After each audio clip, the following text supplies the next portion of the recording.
hususani masomo yangu ya shule ya msingi, sekondari na hata chuo kikuu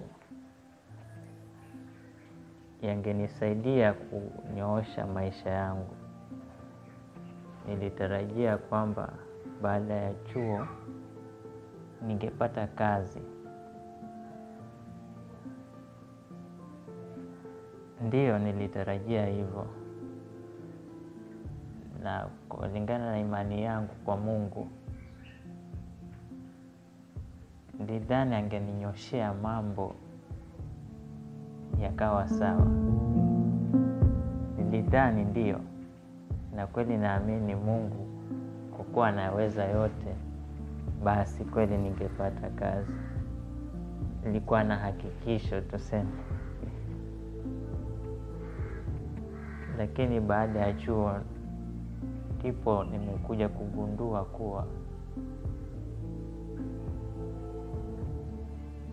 matarajio yangu hayakuendana kulingana na mipango ya Mungu. Ni miaka 5 sasa tangu nimetoka chuo.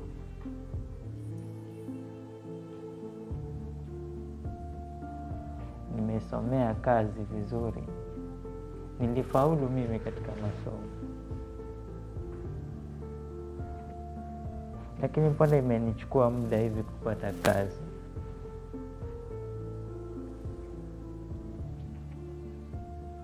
Malengo yangu yote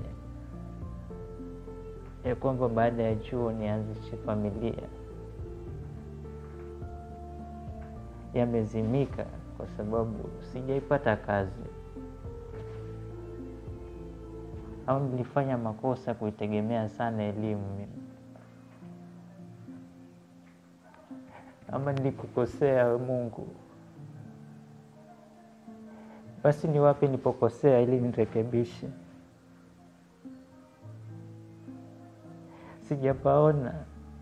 Sijaona makosa. Kama yapo basi angalau niletee hata kwenye ndoto, nijue ili nirekebishe.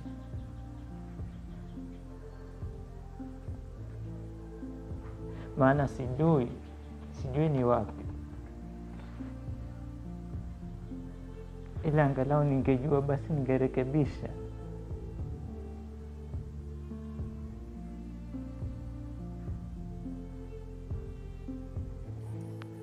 Ila nitajipa matumaini tu.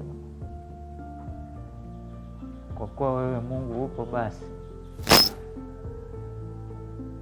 sidhani kama umeniacha.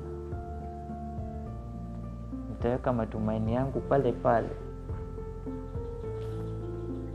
kwamba siku moja kila kitu kitakuwa sawa.